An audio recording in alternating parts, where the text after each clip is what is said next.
us a little about that. And he's done a lot of other things as well. So this is James Malinchak. Hey everybody, how you doing? Howard, how are you, my friend? Anything for you? Anything for you, my friend? So, Howard, do you want to kind of do like a little interview back and forth, or how do you all want to do this? It's up to you. Usually, the speaker will talk about a topic. Like you could talk about speaking or what you do or how you help people, or if you'd like me to talk with you, that's okay. Whatever. I think it'd probably be better for everyone if maybe you kind of threw some interview questions at me. Okay. Your group, you know a little bit about me, and I think that'll be most better. I'm sorry, I'm trying to get this dang sunlight out of here. All of a sudden, the sun came. It's like this one. Here we go. I go this way. All right, there we go. Why don't you tell them a little about the Secret Millionaire story? Yeah, sure. An interesting story. Yeah, so first of all, thanks for having me. I appreciate it. Do anything for Howard. He's always been awesome to me over the years. We've known each other a long time, and it's a blessing to know him, and now a blessing to know you all, for him introducing me to you.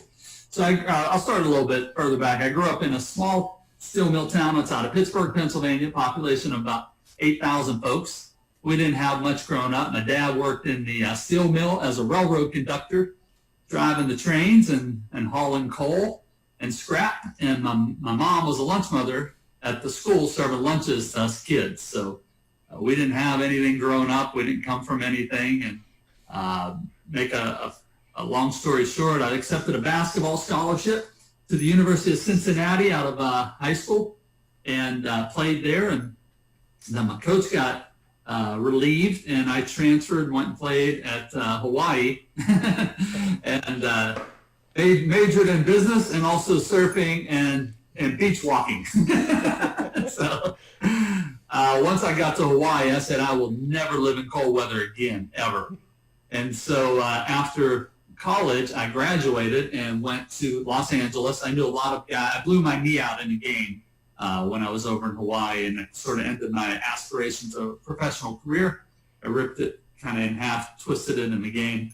Moved to Los Angeles right out of college, since I knew a lot of guys that were playing professional sports, and I had great relationships with them. And so I started my career actually as a stockbroker. I started working with Merrill Lynch right out of college, and then got recruited to move over to Dean Witter, and then eventually Payne Weber. I was in the number 2 Payne Weber office in the entire country. It was the Beverly Hills office. And I managed the investments of a lot of pro athletes, entertainers, top business people. And not because I was smart. It was because I had a lot of what I call this. I had triple H's. I had handshakes, hugs, and high fives.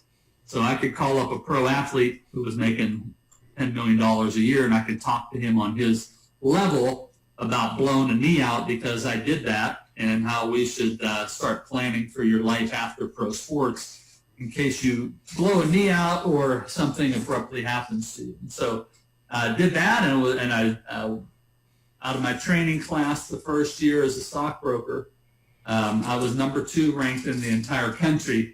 Out of all of our folks that came in, we had about 200 folks from around the world that came in, and that became our training class for the rest of our careers. And so I was number 1 in new account openings and got most outstanding performance of all 200 some of them.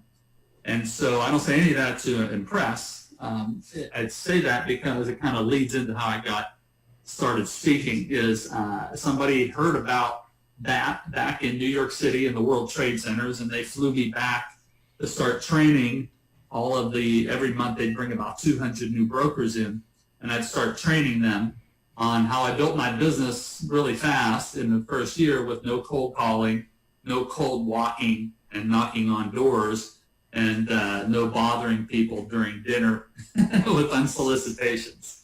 And so I told them what I did, and a guy there, a younger guy, I guess liked what I said, called his dad back in Southern California. When I got back to Southern California, my phone rang, and the guy said, "Hey, my son just heard you in his training class. You were speaking for his class, and he really liked what you said about growing your business and some of the things you've done, and I'd like to have you come talk to my sales reps." And I was like, I don't understand what you mean. I mean, I don't speak. I was just doing that for my company. They were just bringing me back. And he said, well, we'll pay you $5,000. And I said, well, I speak. I'll be there. Exactly. I mean, Mama didn't raise no fool. I mean, like, I had never heard that before. That was just so out of my realm. I mean, I remember coming out of high school. I remember saying, man, if I could just make $2,000 a month for the rest of my life, I'll be set for life. And that was my goal, $2,000. So here we are a few years later, this man's offering me $5,000 for talk. And so this was 1995, I think it was, 1994, 95. And so I happened to have a cousin who was one of the most successful commodity traders in the history of the commodity exchange in New York City, the COMEX. It was actually in the bottom of the trade centers. And he played for the Redskins for, 10 years back when George Allen coached. He was with the old Over the Hill gang. George Allen, my cousin's name was Bill Malinchak. He was a great special teams player, blocked a lot of punts, a lot of field goals. And it was him, Billy Kilmer, Charlie Waters, Rusty Tillman, George Allen was the coach, the old Over the Hill gang. And so this new rookie came on named Joe Theismann. And my cousin sort of took him under his wing and sort of became his mentor. And so for years, they've been, 40-some years now, they've been best friends. My cousin, when he got out of playing pro football, he went to Wall Street and he made hundreds of millions of dollars, literally doing deals, taking companies public. He would always bring Joe in, and Joe would be the spokesperson for him. And Joe would get a bunch of stock. And when my cousin and his team would, build the company up, they'd sell their stock off, and Joe and them would become very, very wealthy. So the reason I say that is here I was doing this speech for $5,000, and I was writing actually a book at the time. I didn't know anything about writing a book. I never read a book in college, so this was a big jump for me. So it took me about 2.5 years to do it. It was actually, Howard mentioned earlier, it was for college students. It was called From College to the Real World. And it was written for folks like me, the average everyday C student who had dreams and goals and desires, but listened to everybody who told them that they don't look good enough on a sheet of paper, so they can't get a job and build a business or build a career that they wanted. And so I sort of defied that, went out and originally got hired by Merrill Lynch and then moved over to Dean Witter and Payne Weber and kind of built this business really fast. And I thought, man, there needs to be a book for kids who were like me. The average everyday student who has big dreams, big aspirations, big goals, but everybody sort of tells them they can't do it for whatever reason, and they start labeling. You can't do it because you came from a small town. You can't do it because you didn't make the best grades. You can't do it for whatever reason. And so I said, man, I'm going to write this book, and I'm going to help these kids. Didn't know anything about, I used to type on an old typewriter like this, with 2 fingers. And it's funny, I say that to like young kids now, and they're like, what's a typewriter? Because this is their typewriter cell phone. And so I told my cousin about it. My cousin's been my mentor forever. Matter of fact, one of the reasons I have a place down here in South Florida, I'm right around the corner from him. And so and I told him I was doing this book, and he said, well, if you're going to do a book, we need to get Theismann, Joe, to give you a testimonial for it. Joe was on ABC as a broadcaster at that time. He was sort of a big star. He said, matter of fact, Joe's coming to California to speak, and I'm going to set it up for you to go see him. And so I went to see Joe speak, and it was the first time I had like really seen a motivational or business speaker, and I was just, I loved it. I ate it up. I was like, wow, like, I felt like I could walk on the sky and do anything. And so I went out to lunch with Joe after, and I asked him, I said, hey, Joe, did they pay you to be out here? And he said, yeah. And this was 1995. And I said, well, did they pay you like $50 or something? I mean, I had no idea, like, that they paid speakers. I got this guy offered me $5,000 one time, but I thought that was just crazy. And so he said, no, they paid me, $10,000, and I about fell off my chair. I was like, what? I said, they paid you $10,000 to do what? And he said, to do that speech and to, talk with some of the people and say hi and take pictures. And I just couldn't believe that. And he started, Joe, bless his heart, started to explain to me that organizations bring folks in as speakers. Howard, you've done your stuff and performed, spoke all over the place. One of the best at it. And I had no idea that this was a world, that this was a profession. And Joe is the guy that actually got me into speaking. So kind of a long-winded story. He's still one of my best friends to this day. Actually, I just got his brand new book. He just sent me. I've been helping him do his book because all these years he had never done a book, and I've written 22 books now. I have 21 online programs where people go through the programs online digitally from all over the world.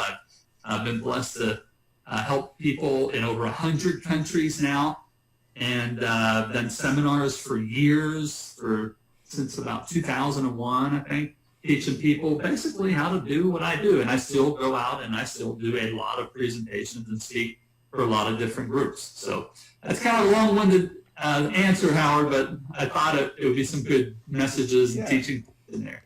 That was a great story. You want to tell them about The Secret Millionaire, the TV? Oh, yeah. So I got a telephone. Actually, we got an email one day. And the way I run my business is we run a multi-million-dollar a year business. I have one person that works full-time with me. And people are like, how can you do that? There's no way. You got to have like 35 people. I'm like, not if you systematize everything and do it the right way. We systematize everything. How did I do 22 books? Because everything's systematized. So all I got to do is sit down and do the content. And once you do the content, you get it off to, the designer, and the designer takes it from there, lays it out, and gets it into pre-publication, because the front systematized of the book, the back systematized, the cover systematized, the front cover, everything is systematized. So that's just, my view of business, is you should be systematizing everything. And you know what a system stands for, right? SYSTEM, save yourself time, energy, and money. So, I see a local sandwich shop person, and they have nothing systematized. You walk in, you're greeted differently every time. Different person's making the sandwiches versus who's doing this over here. There's no system, right? McDonald's isn't a multi-billion-dollar company because they have great hamburgers. It's because there's a system, right? People don't buy a McDonald's franchise because they want to cook hamburgers. They buy a franchise because they're guaranteed to be wealthy if they just work the system, right? So it's one of the things I'm real big on is we have a system. So here we are. So part of my system is every Friday, my assistant, Cindy, we get on the phone and we spend about 35, 40 minutes toward the end of the day, and we just go down a checklist of things. She'll ask me things. Other than that, there's no reason to contact me during the week, because that just wastes my time, it wastes her time. As long as we got everything systematized, we know what each one are doing, and we don't like if there's an intellectual property situation, she doesn't have to call me and ask. She knows she goes right to our IP attorney, Charles. If there's a question with something else, she knows who to go to, because we set that up in systems. So therefore, it doesn't eat up all my time. So we get on the phone on a Friday, like we always do, and we spend about 35, 40 minutes, and we go through, and even how we go through and talk about stuff is systematized. So because I trained her how to ask me questions, so we're not spending hours on the phone talking about stuff we don't need to talk about. So she'll ask me a question, and I'll say yes, no, Charles, Linda, Davey, and she knows who to get that to. Boom, and we're off in 30 minutes. We can go through 100 things in 30 minutes and be off. I'm very big in protecting my time and also Cindy's time. So we go through, and she said, and then at the end we have kind of the question mark, like there's no way to ask us with a yes or no answer or a name to refer to farm it out to. So that's kind of our bunch at the end. So there's one of these things. She says, I got this email from somebody that says they're doing some documentary TV show. It's from some producer person, and they want to talk to you about being on the show. It's some documentary on volunteering. And I said, email them back, tell them I'm not interested. Because nowadays everyone's a producer, right? Everyone's doing a TV show, right? Everyone's got something. And, when you really dig into it, they got no financing, they got no distribution. I mean, it's just a thought, an idea. So I don't waste my time to get on the phone with people until they prove it's a valid business thing. And so I said, just email them back, tell them thank you, but I'm not interested. So she did that. And then the next week, I was actually in Dallas Right? Who we got from Dallas? Is it Richard? You guys are from, and Howard? Oh, okay. Almost everybody. Your buddy, Howard, Mike Crow. You know Mike Crow. Oh, yeah, yeah. Yeah, I was speaking at Mike Crow's home inspector event. Mike brought me in. And I was in a hotel room. It was Friday, about 4 or 5 o'clock Dallas time. Cindy and I are going through our, and I wasn't speaking until Saturday after 1 or 2 o'clock, something like that.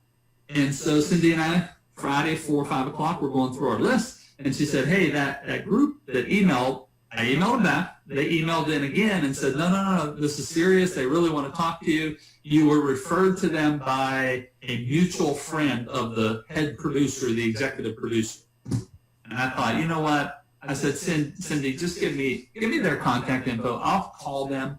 I'll tell them, thank you very much. I'm just not interested because I don't know who that mutual friend is. And I don't want that person to be asked, later on, or them to ask the producer, hey, whatever happened with my friend James? And, he kind of blew us off. I didn't want that situation for all of us, and because I always like to have win-win-win situations. And I said, so I'll just call them back and politely tell them I'm not interested. So I call up the person, and she answers the phone. I remember her name was Sunny. And I said, hey, thanks so much. I really appreciate it, but I'm just not interested in whatever this project is. And she did something we should all learn, friends. She just ignored the objection and kept on talking. I said no, and she just kept, and I was like, ooh. Now, I train a lot of salespeople and business folks over the years, and I noticed stuff like that, and I'm like, okay, that's pretty interesting. She's a good little sales rep. She just blew back the objection. And so we're about, 10. She's very pleasant to talk to, 10, 12 minutes into it. She says, you sound perfect. And man, would you talk to my chief producer, my boss, my executive producer? And I said, look, if that will help you, I'm happy to tell her that I'm not interested. But yeah, here's my number to the hotel room. Just feel free to have her give me a call. I'll be here all night and tomorrow morning. 20 minutes later, phone rings, and it was Leslie, the executive producer of this thing, right? And so she says, we're talking, and I noticed something. She was super nice to talk to. She was calling from Hollywood. Well, that's what she said. I didn't believe. I thought she was making crap up. Right? And so I noticed about 30 minutes later, I'm still on the phone with her, and she was super sweet to talk to. And I don't stay on the phone with anybody for 30 minutes unless somebody's paying me to consult for them. It's just I protect my time. But I noticed I was on the phone with her, and I enjoyed talking to her. And she said, you sound awesome, like what I'm looking for. She said, I have to tell you something. She said, I'm not with XYZ Production, because they always hide it. She said, I'm with ABC TV. And the show is not called XYZ. It's called Secret Millionaire. Are you at a computer? And I said, well, yeah, I have a computer up. She says, here, type this in. It's going to be really funky and really long. And I don't know, it was like 27. It was like www.number4 __. Capital L, small p, the number 3. I mean, it was a really weird, you can never figure it out, right? And she said, hit return. I hit return, and I was on the backside of ABC Television's website. And I was like, this is kind of, okay, unless this person's an amazing hacker. I mean, I'm inside the website, and I'm like, there's TV show Grey's Anatomy, there's Monday Night Football, all the trailers. I mean, I'm in ABC's website. And she says, click over here. I want to show you the trailer for what we're doing. And so she shows me this trailer. They had bought the rights for a show called Secret Millionaire that was in the UK, and they were bringing it over, and they were putting it on ABC TV, starting in the US, and then it was going to be distributed worldwide. And I'm watching this trailer, and I'm like, this is so inspirational and so awesome and so amazing. And I'm like, but I'm still thinking, this can't be, why me? And she asked something. This was a Friday. She asked, hey, can we fly and see you at your home in Las Vegas on Monday?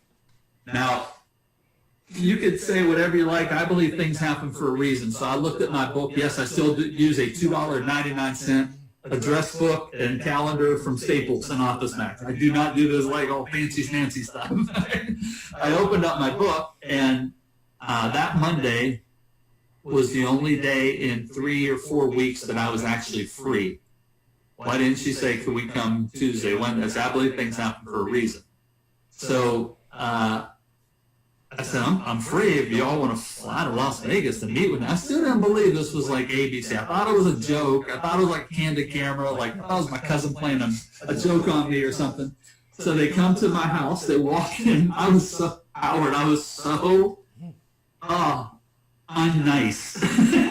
They walk in my house, because I think they're running a scam on me, right? I got this thing going on in my head. This is a scam.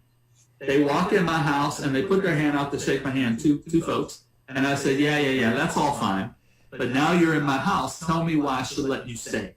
They're like, can we just walk in and like talk to you? I said, come on in. They're in my house. And I said, don't be messing around with me in my house. If you guys are running some sort of scam, that's cool. But don't be doing that stuff here in my house. Have enough respect to not do that stuff. And they're like, no, seriously, so like the whole, like I could care less about being on TV. The whole time, Howard, they're trying to convince me that I should do this show. It wasn't an act that I was putting on. It wasn't like I was like holding out for more money or something like that. I truly believe it was a load of crap. And because I'm like, why would they want me? And I asked them, I said, well, why would you want me? I'm not a television guy.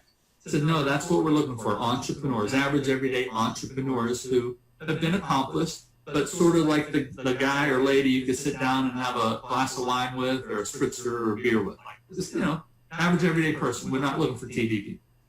So I still didn't believe him. So finally, we're like 2 hours into it, and Leslie, who's my good friend to this day, she could see I'm not buying it. And she stands up, she walks over, comes around my desk, she grabs me by my arm, and says, look at me in the eyes. And I looked at her, and you can learn a lot about people, you look at them in the eyes, right? And she said, look at me. She says, I give you my word, and I give you my promise that we are not going to hurt people, we're not going to harm people, we're not going to make people look bad, and we're not going to try to make you look bad or anything like that. And this is going to be a great thing that's going to serve people and help people. We really want you, and you would be perfect, and you should do this. And I just believed her. And I said, okay, because here's what I do know. And I've been behind the scenes of a lot of people with their marketing and helping them with their businesses who've been on reality TV shows. And I do know this. Once you sign that contract, they can do whatever they want with the footage. You have no say-so in it. You sign that agreement, they could make you look like the worst human being on the planet. They could slice things up and only like give 3 words of what you really said, and therefore the whole stuff before wasn't there. So now you look like a bad human being, and it crumbles your bit. I've been behind the scenes coaching people like that, and so that's what I was really worried about. And so long story short, I signed we negotiated with my lawyer back and forth. I signed on the dotted line. We did it, and truly one of the greatest blessings from God. So basically, if you don't know what it was, I lived undercover and lived in impoverished areas. It was specifically in Gary, Indiana, which at the time was the #2 murder capital in the U.S., which I had no idea. I'd never been to Indiana, let alone Gary. All I knew was Larry Bird was from French Lick, Indiana, and I suppose you milk cows in Indiana. That's what I thought. I had no idea about Gary, Indiana. And so I lived undercover. I volunteered for amazing organizations who were making a difference in the lives of their people in the community. And at the end of my time, and they don't know anything about my background. We had to keep all that hidden. And what they don't know is I'm looking for people to help. They think I'm just like, when I'm cleaning toilets or I'm sweeping floors, they think I'm just volunteering. And I was volunteering, but secretly, hence Secret Millionaire, I was looking for people to help. So at the end of my time, I go see the folks that I volunteered for. I volunteered for 3 different organizations. And I say, hey, I'm heading out of town. And I just want to say thank you for everything you allowed me to do. And I appreciate everything you've done for me. But there's something I haven't told you. And the only thing that was scripted was after I said that, I had to do a long dramatic pause. Because they wanted it to sink in, and they did a really good job. Like when I'd say that, like the cameras would be on the people that I was saying it to, and they were like, immediately their whole physiology changed, right? because they're like, what's going on? Because nobody knew we were ABC. No one knew it was Secret Millionaire.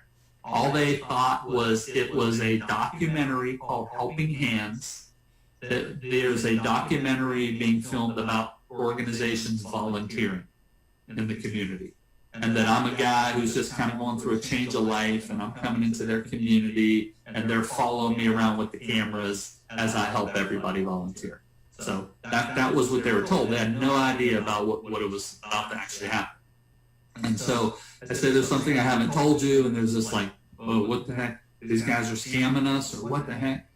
And I say, I'm not actually a struggling, out of work person. I'm actually an accomplished entrepreneur. And then I open up my checkbooks and I start writing them checks to further their mission. I said, look, I love what you're doing. I think it's amazing. You're changing lives, and I want to help you do that bigger. And so I wrote over $100,000 worth of checks to these amazing, I don't even call them people, I call them angels, who were serving and helping for no other reason than just to help change lives. And it taught me what true service really is. Because these folks, they didn't care about being on TV. They didn't know they were going to be on TV. It's done wonders for their organization after. We've been watched over 50 million plus people now around the world, because it just keeps getting, I get contacted every time it gets syndicated into a new country, and it's just been great showcasing really some unsung heroes that don't get a lot of recognition. So it's been great for their organization, because like donations have gone up, you know, more people become aware of what they're doing, and more people joined, and I'll kind of close with this, Howard. I had a quick did you use your own money, or did ABC? Oh yeah. Oh, yeah. Put $100,000. I know I gave away more than $100,000, but I had to put $100,000 away in an escrow account. We filmed it, about a year before it actually came out, because we filmed it in when did we film it? In March of one year, and they were supposed to bring it out in October, but then they were going to put it on a Friday night, and I had meetings. Howard, you know me, I'm a marketing guy, right? So I got meetings with the executives for ABC, because my whole thing is one of my favorite quotes ever. I think it's the greatest quote ever created, one of them anyway. Is by Zig Ziglar. You can get anything you want out of life if you simply help enough people get what they want. If you just serve people, help them, lift them up. You know, what can I do for you? I call it the power of the napkin. I'm writing a book right now called The Power of the Napkin. I don't have a napkin. Let's pretend this is a napkin. When we come into this world, we all get a bib placed under our chin. We get programmed. If you know anything about your mind, you have your conscious mind and your subconscious. Right? Your conscious is what you're thinking with right now. Subconscious, your conscious goes to sleep when we go to sleep. Subconscious never sleeps. It's the computer. It's the engine that drives the car. And so we get programmed when that bib gets placed under our chin that we should go through life like this, which people don't realize, which means people should be giving to us, which in essence means taking from people. And what I always teach, if you really want to win in life, win in business, and get ahead, you take that bib off from around your neck and you drape it over your forearm like you are a server in the finest dining establishment on the planet, and you always approach everyone with, what can I do for you? How can I serve you? How can I help? It goes back to the old Zig Ziglar quote. And so, so I met with the ABC execs, and I'm like, hey, I understand something. If I can help you all drive ratings for the show, you're going to get more advertising dollars, more sponsorship dollars, and you're going to get renewed and opted for another year from having all this viewership. So, and Howard, you don't know this, but so I orchestrated an entire product launch on a whiteboard for the executives of ABC on how I was going to help them drive ratings, like millions of ratings, through all my connections with internet marketers who could drive traffic to have people watch the show. At the end of our meeting, they were like, this is incredible. Like, we've never heard anything like this. How much you want paid for this? And I said, nothing. I said, I'm just here to serve you all. I said, that's it. I don't want paid anything. I said, just give me the authorization to do this, and let's go drive a whole lot of ratings. Let's go get a whole bunch of people to watch, and let's make this. And here's why I really love doing the show.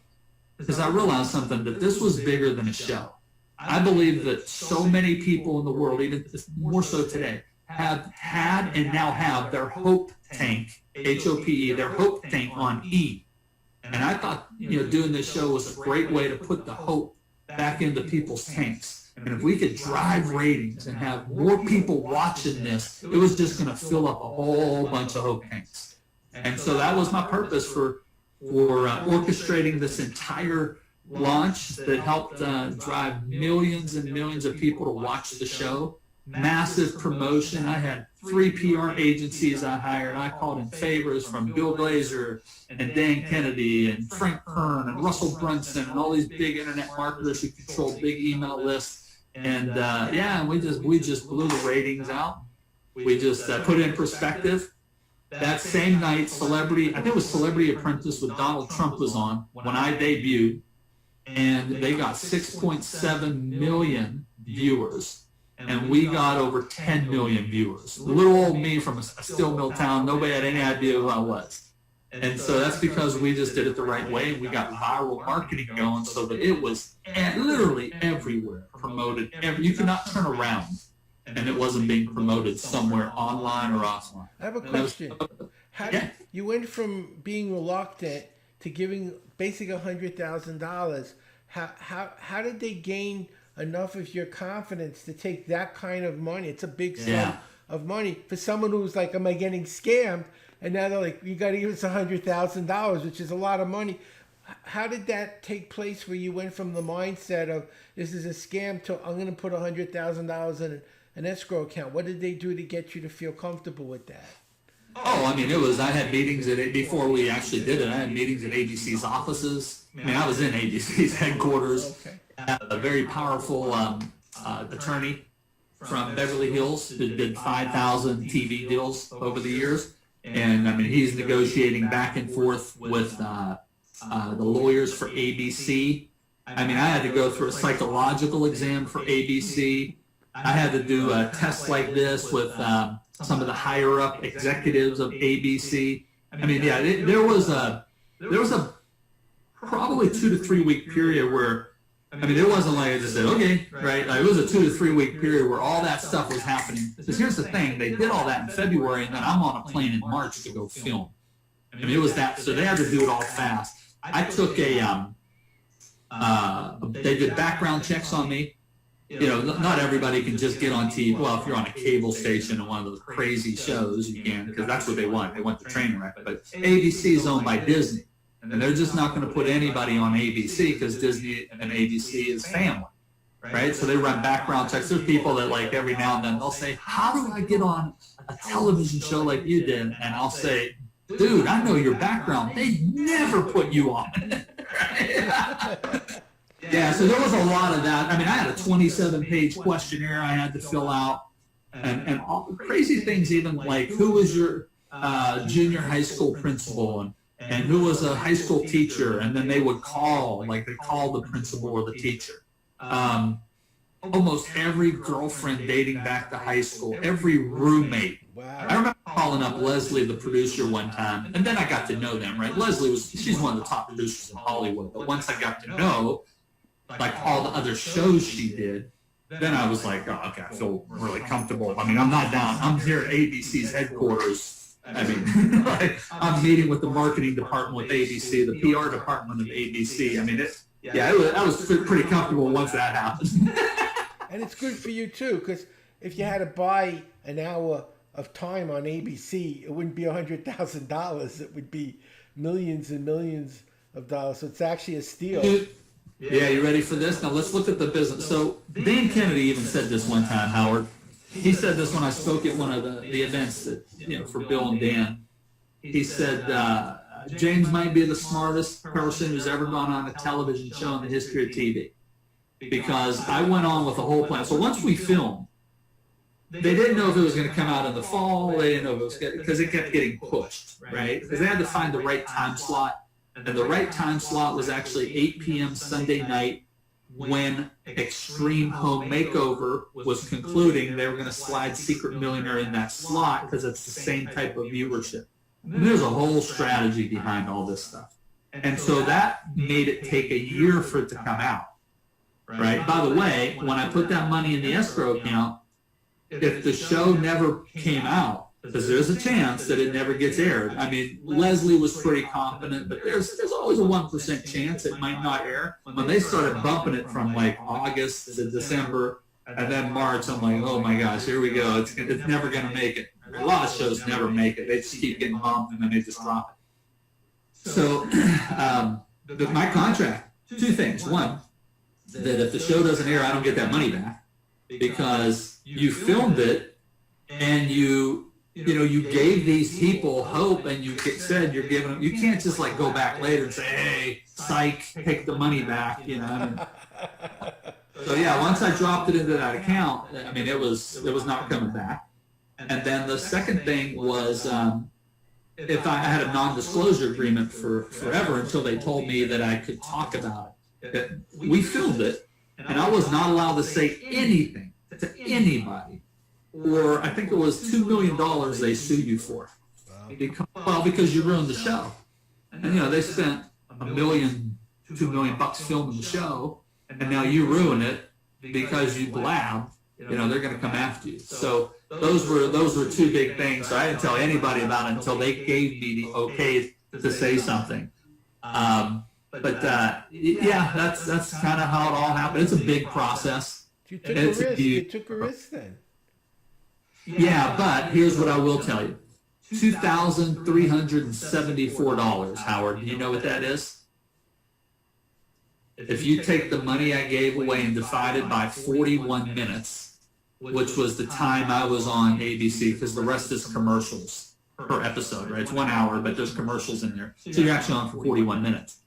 That's basically, from a business standpoint, that's what I paid to be on primetime ABC per minute. You know what it costs 1 minute to be have a commercial on Monday Night Football or Dancing with the Stars, or $750 to $2 million, depending on how high the ratings are. I was on ABC primetime 41 consecutive minutes for $2,374 each minute, roughly. So what I did was, after the we filmed it and it wasn't going to come out for a while, I sat down and I constructed a whole, because I thought, okay, this is the serving part, that we met these amazing folks who changed their lives. Now, flip side of the coin, let's run this as a business.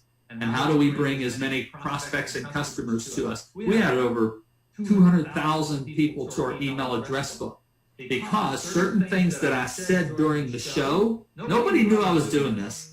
And I never told anybody until a while after. But I literally said certain things on the show that would make people go find me online. And then I had all these internet companies that had all these websites coming up for me. And I would be on a video. I would say, hey, this is James Malinchak, featured on the brand new hit ABC TV show, Secret Millionaire. If you would like to find out how I was able to build my business and get ABC to put me on a show, put your name and email in here. I have some free video training for you. And I did that over and over and over again. And then I found out folks who were going to be on this other show that was coming out called Undercover Boss. And I started running traffic and keywords on the internet on their names. So like if you would type in ABC Secret Millionaire, I had all these websites coming up. One time we were actually coming up above the ABC website. Okay? And so my whole goal was, everything I was doing was to add people to my email list. And so then I found out who was going to be on the Undercover Boss and various shows. And so I would start running traffic on all their names. So you might type in a certain person for another show. My website would pop up and say, hey, this is James Malinchak, featured on the brand new ABC TV show, Secret Millionaire. I'm not so-and-so who's going to be on this show. But if you'd like to know how some strategies on how I built my business, and probably he built his business that got us to be on television shows, put your name and email in here, and I have some free video training for you. And that just ran constantly and constantly. And so we added like over 200,000 people to our email address book. And you say, well, what's the big deal with that? Well, if everybody spends $50 with me in a year, that's $10 million. So here's my question. Would you give away $100,000 and go on a show to possibly have $10 million come back to you? From a business standpoint, I think every day is in. Did it come back? In droves. Good for you. We did $1 million the week after the show because we had a product launch running, and I had a product that I offered to all these folks. Very smart. Yeah. Well, that's really Howard, it was crazy. There was a time where if I wanted to, I literally could have spoke probably 3 times a day at different events, all for fees. That's how many speaking engagements were coming in. Wow. I realized at the time, first it was 10 million people, now I've heard it's over 50-some million people. I realized how many people 10 million people are until I was on a screen, a television screen. That's a lot of people, and it's crazy. I couldn't walk through airports. It was funny, Infusionsoft, right? So the show came out on a Sunday, and Tuesday I was keynoting their entire conference. So on Monday I flew from Las Vegas to Phoenix, and it was the craziest thing. I could not walk through the airport. People were stopping me and taking pictures because the show aired the night before. The TSA guys were taking pictures with me. I was on Southwest Airlines. The pilot came out and took a picture with me. Now, so we got ABC's Secret Millionaire, and now people are walking up on the Southwest flight, giving me their peanuts, taking pictures with me. That's a great Now, feeling. here's the funny thing about it. A week before, I walked through the same airport. Nobody said anything to me. Nobody said 2 words. That's what TV. When I had my commercial running, it was like, Yeah, I remember I used to watch it. Stop you, yeah. I miss it. I used to watch you all the time, man. Now to know you, it's an honor. Thank you. know? Well, I feel the same all the about time. you. I feel the same. I really want to thank you. This was a great presentation. I know everyone really thanks for having me. enjoyed it, and I'm really excited to have you as a guest. Oh, my pleasure. My pleasure. I'm sorry for talking about myself. But No, that's Howard what we wanted. That was Okay. I hate doing that. Like, I never, I'm usually doing a speech and giving ideas and all that. This So, was great. Linda, we don't hear you. I think you're muted. no. Oh, there you go. You didn't mention you knew something about Rotary or you'd heard about it. Well, you know, our motto is service above self. So Yeah. we're doing with the Bill Gates Foundation now and Oh, doing nice. eradication of polio and all of that. And so that's one of our big things worldwide. Oh, But, nice. so anyway, it used to be 350,000 kids a year would get it in 1985. We're down to about 69 so far this year in Pakistan and Afghanistan. Wow. During That's the amazing. we haven't been able to vaccinate, so our cases have gone up somewhat. A couple years ago, we only had like 40 or 50 cases, and then it jumped to 147, and so far this year we have about 69 cases. But it's in Pakistan and Afghanistan. Africa will be polio-free in August. Nigeria Wow. has been in 4 years, so that's the last Wow. country in Africa. So just a little bit about Rotary, that we Oh, of self. that's amazing. Congratulations. And man, I love what y'all do. And it just anybody that just serves. We got to look when this thing turns around. You guys need to get me at your national conference to speak. One of the biggest thrills, I've done 3,000 different organizations over the years. And one of my biggest thrills to this day was when I did Lions Club International, and I did their international conference at the Tampa Convention Center. Because they're just such givers and servers, and like you all. And so, any organization that does any kind of, impact that changes or saves, if you could be so humble to say you maybe saved a life, not to mention you saved hundreds of thousands. June of 2022, the convention will be in Houston. We supposed to have one in Hawaii the first week of June, and of course it got canceled. And so it's been on Zoom or on Facebook, whatever. And so we've been watching it through different breakout sessions and all that this week. Oh, And I will put your name in, if you want me to, the organizing committee for June of 2022. yeah, I mean, but no. Wait till you go back to Hawaii and then put me in.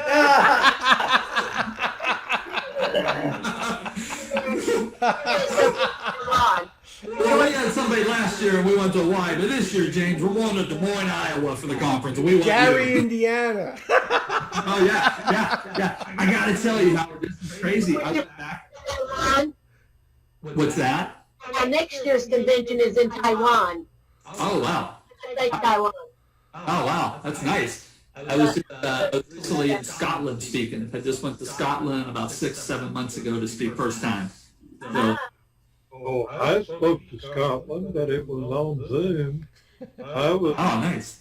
in Texas, and they were all over the world. Oh wow. Some were in Berlin, Scotland, Boston, but it was an E-Club meeting, and they wanted him to speak on aviation. He's an aeronautical engineer. Oh wow. I designed a big chunk of the B-2.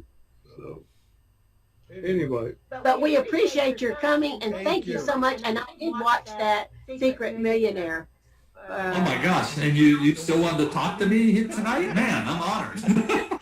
I appreciate you volunteer. I know he gets a lot of money to speak, so it was very generous of him to come here tonight and do this as a gift to our club. Thank you. Oh, anything for you, When Howard. it comes to Anytime, Florida, maybe anything. we can get together when Yeah, it's yeah, safe. yeah, definitely. When are you moving down? We're supposed to close on a house July 15th, and Huh. we're going to drive down on the 16th. But you don't know until it's closed that it's done. Yeah. Last yeah. time it canceled because of the virus, so we're not sure. Oh yeah, yeah.